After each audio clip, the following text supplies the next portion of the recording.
I don't know about tomorrow.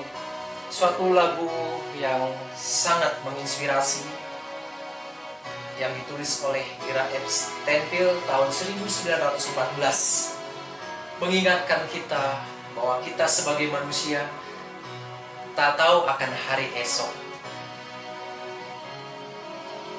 Tapi satu hal yang kita tahu, bahwa Tuhan yang memegang hari esok.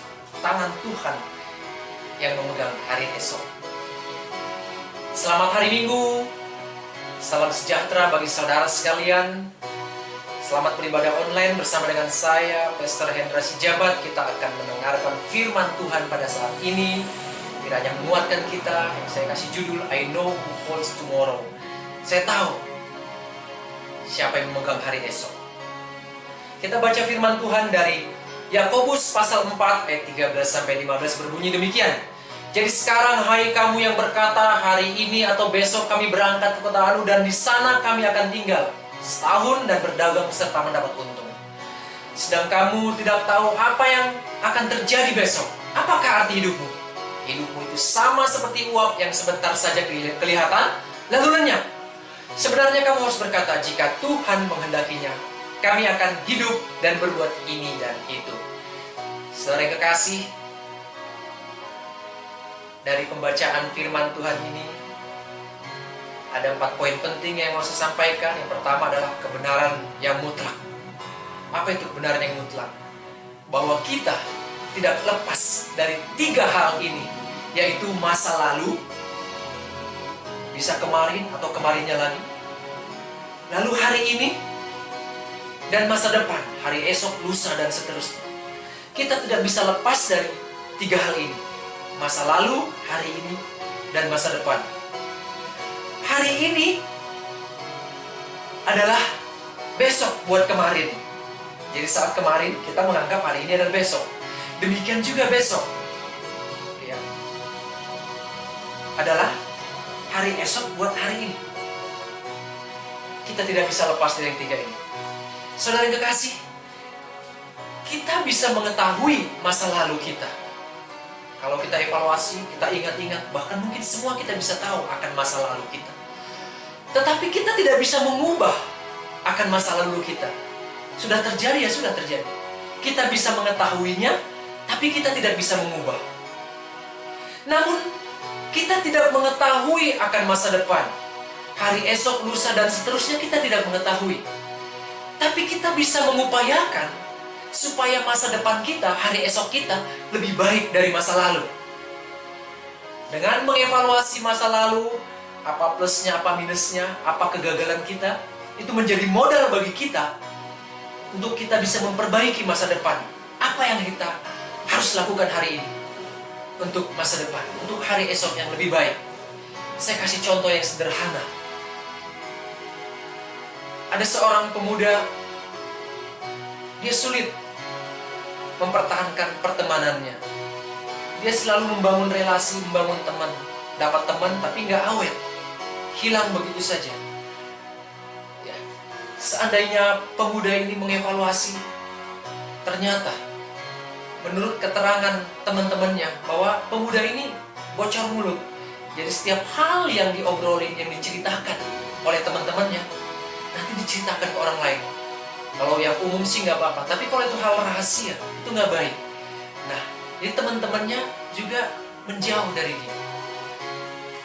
Kegagalan-kegagalan yang dilakukan di masa lalu, kalau dievaluasi, diperbaiki, supaya saat membangun relasi, pertemanan di masa depan, itu akan mengubahkan masa depan kita.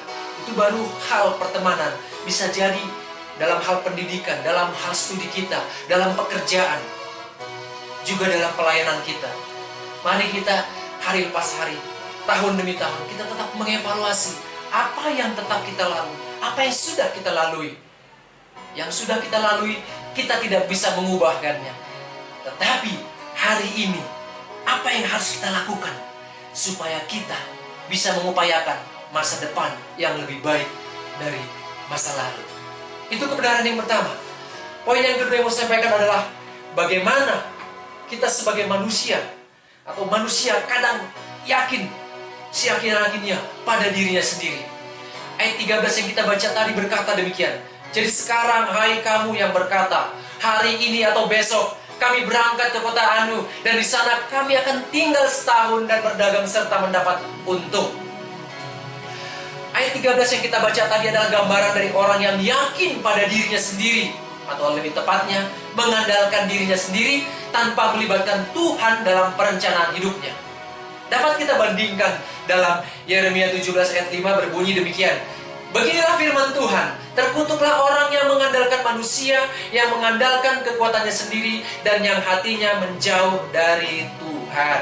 Firman Tuhan berkata, terkutuklah orang yang mengandalkan manusia, yang mengandalkan kekuatannya sendiri. Saudari kekasih, percaya diri itu adalah penting bagi kita. Tapi ingat, percaya diri yang bagaimana? Firman Tuhan mengajarkan kita, kalau kita mau percaya diri, adalah percaya diri saat kita berada di jalur Tuhan, saat kita berada dalam rencana dan rancangan Tuhan, saat kita melangkah sesuai dengan tuntunan Tuhan, sesuai dengan firman-Nya. Maka dengan tidak ragu-ragu Yakobus menulis dalam ayat 13 ya, yang yakin ya, yang tadi kita baca bahwa gambaran dari orang yang yakin pada dirinya sendiri, atau tepatnya mengandalkan dirinya sendiri tanpa melibatkan Tuhan dalam perencanaan hidupnya. Haleluya. Bagaimana dengan hidup kita selama ini? Apakah kita sudah mengandalkan Tuhan dalam hidup kita, dalam setiap perencanaan kita, hari esok, lusa, dan masa depan kita? Apakah kita hanya mengandalkan pemikiran kita sendiri, atau kita melibatkan Tuhan di dalam doa dan dalam pergumulan kita? Membaca firman Tuhan, kita meminta langkah kita diarahkan oleh Tuhan. Jangan yakin pada diri sendiri jika kita di luar jalur Tuhan. Yang ketiga, kebenaran yang perlu kita pegang bahwa kita tidak tahu akan hari esok. Yakobus 4 ayat 14 berkata, sedang kamu tidak tahu apa yang akan terjadi besok. Apakah arti hidupmu? Hidupmu itu serupa atau sama seperti uap yang sebentar saja kelihatan lalu lenyap, dikatakan. Firman Tuhan dengan tegas mengatakan kepada kita bahwa kita tidak tahu akan hari esok. Kita tidak tahu apa yang terjadi esok. Kita memperkirakan bisa, meramalkan atau mengira-ngira. Manusia bisa mengira-ngira. Tapi realnya, secara gamblangnya, kita tidak tahu yang terjadi esok, lusa, dan masa depan. Karena kita tidak tahu akan hari esok, itu menunjukkan bahwa kita adalah manusia yang lemah, saudara-saudara. Bahwa kita ini bersifat fana. Lalu bagaimana mungkin yang fana ini bisa mempercayai atau mengandalkan dirinya sendiri di luar kekuatan Tuhan, di luar tuntunan Tuhan? Sikap keyakinan pada diri sendiri bisa dikategorikan kesombongan. Poin yang keempat yang mau saya sampaikan adalah bagaimana kita mencari kehendak Tuhan dalam hidup kita. Tertulis dalam Yakobus 4 ayat 15 berbunyi demikian. Sebenarnya kamu harus berkata, jika Tuhan menghendakinya, kami akan hidup dan berbuat ini dan itu. Jika Tuhan menghendakinya, kami akan hidup dan berbuat ini dan itu. Saudara-saudara, jika Tuhan menghendakinya. Sebab di dalam Tuhan kita hidup, di dalam Tuhan kita bergerak, di dalam Tuhan kita ada. Kisah Para Rasul 17 ayat 28. Dengan demikian, jika kita hidup mengandalkan Tuhan sesuai dengan kehendaknya, kita hidup mengenapi sesuai dengan firman Tuhan dalam Yeremia 17 ayat 7-8 yang berbunyi demikian. Diberkatilah orang yang mengandalkan Tuhan, yang menaruh harapannya kepada Tuhan. Ia akan seperti pohon yang ditanam di tepi air, yang merambatkan akar-akarnya di tepi batang air, dan yang tidak mengalami datangnya panas terik, yang daunnya tetap hijau, yang tidak khawatir dalam tahun kering, dan yang tidak berhenti menghasilkan buah. Firman Tuhan berkata, orang yang mengandalkan Tuhan, yang tidak mengandalkan kekuatan sendiri, tapi mengandalkan Tuhan, adalah orang yang diberkati. Orang yang menaruh pengharapannya kepada Tuhan adalah orang yang diberkati. Dengan apakah orang ini diumpamakan? Seperti pohon yang ditanam di tepi aliran air, yang merambatkan akar-akarnya pada batang air. Jika saudara menanam pohon, senapan pohon di tanah yang gersang di mana sangat jauh dari sumber air, pohon itu akan sulit tumbuh, bahkan bisa mati kering. Tapi orang yang mengandalkan Tuhan dikatakan diumpamakan sama seperti pohon yang ditanam di tepi aliran air. Dikatakan dia tidak berhenti menghasilkan buah. Saudara ingin selalu menghasilkan buah tanpa henti? Tetap cari kehendak Tuhan, mengandalkan Tuhan. Haleluya. Contoh dari Alkitab, orang yang mengandalkan Tuhan sesuai dengan firman Tuhan, akan saya jelaskan dari kitab Esra. Tokoh Alkitabnya adalah Esra. Esra adalah keturunan imam Yahudi yang dibesarkan semasa pembuangan di Babel. Setelah kerajaan Persia menaklukkan kerajaan Babel, negeri Persia memulangkan kira-kira 50.000 orang Yahudi ke Yudea. Itulah kepulangan rombongan pertama. Lalu bertahun-tahun kemudian, Esra diminta memimpin kepulangan kira-kira 6.000 orang Yahudi. Perjalanan ini akan melalui jalur tanpa penjagaan, di mana akan banyak para perampok dan pembunuh yang tidak mengenal hukum, yang siap menghancurkan siapa saja yang melewati jalur tersebut, termasuk Esra dan rombongannya. Maka Raja Persia menginginkan agar perjalanan yang diperkirakan memakan waktu 5 bulan tersebut dikawal oleh militer Persia agar mereka selamat sampai tujuan. Tetapi Esra menjawab bahwa Allah yang pernah memelihara Israel selama 40 tahun di padang gurun dan mengeluarkan mereka dari Mesir ke Kanaan, pasti Allah sanggup memelihara mereka selama 5 bulan perjalanan tersebut. Ingat saudara, Esra saat itu belum pernah mendapat suatu penglihatan atau pendengaran suara Allah secara audible. Esra juga belum pernah menyaksikan mujizat kesembuhan ilahi. Yang Esra miliki adalah kitab suci di tangannya. Esra mempercayai dan mengandalkan Allah dengan tuntunan kitab suci yang ada padanya. Esra mempercayai apa yang dikerjakan Allah pada masa lalu juga akan Allah kerjakan pada saat ini dan masa depan.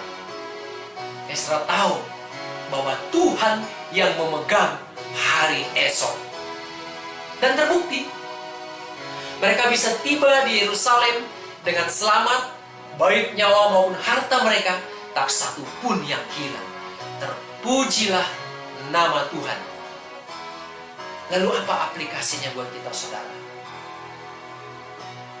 Saudara yang kekasih, kita harus ingat bahwa dalam hidup kita ini ada masa lalu yang telah kita lalui, yang tidak bisa kita ulang, yang hari lepas hari semakin jauh kita tinggalkan.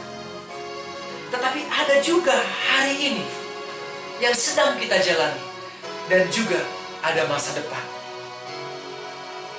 Walau kita tidak bisa mengubah masa lalu, tetapi kita bisa belajar dari kegagalan-kegagalan dan keberhasilan di masa lalu, supaya kita tahu apa yang harus kita lakukan saat ini untuk memperbaiki masa depan kita, tentu dengan tuntunan Tuhan. Mari kita evaluasi masa lalu kita, supaya kita bisa maksimalkan apa yang akan kita perbuat saat ini untuk mengupayakan masa depan yang lebih baik daripada masa lalu. Saudara yang terkasih, secara rohani, Alkitab berkata bahwa kita dipilih dan ditentukan untuk menjadi serupa dengan gambaran Kristus. Kita dipanggil, kita dibenarkan dan dipersiapkan untuk mendapat tempat yang mulia, yaitu Yerusalem baru, surga yang Tuhan siapkan bagi kita. Secara rohani, Yerusalem baru adalah masa depan buat kita yang telah lahir baru. Kehidupan yang lama adalah masa lalu buat kita. Kehidupan dosa adalah masa lalu buat kita.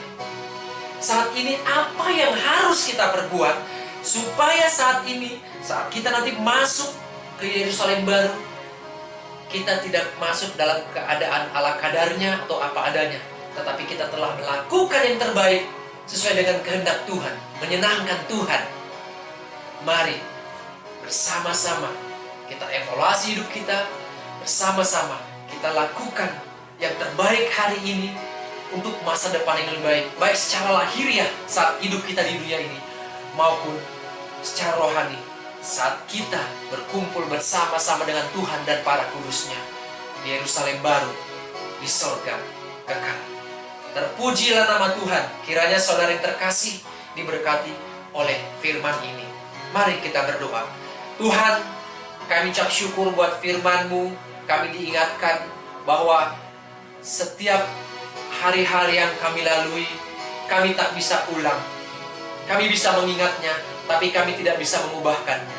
Kami diingatkan supaya hari ini kami mengevaluasi apa yang telah kami lalui, masa lalu kami, supaya kami bisa mengupayakan bersama dengan Tuhan, mengandalkan Tuhan untuk masa depan kami yang lebih baik, baik masa depan kami di dunia ini maupun masa depan di dunia yang akan datang, yaitu Yerusalem baru, surga yang Tuhan siapkan. Terima kasih. Kami percaya bahwa walau kami tak tahu akan hari esok, tapi tangan Tuhan yang pegang akan hari esok. Karena itu biarlah kami tetap memegang tangan Tuhan memegang kami, sehingga setiap langkah hidup kami dituntun oleh Tuhan menuju hari esok, masa depan yang penuh pengharapan yang Tuhan siapkan, yang Tuhan janjikan bagi kami para kudus. Terpujilah Engkau ya Bapa, dari kekal hingga kekal. Di dalam nama Tuhan Yesus Kristus kami sudah berdoa, kami mengucap syukur. Haleluya. Amin.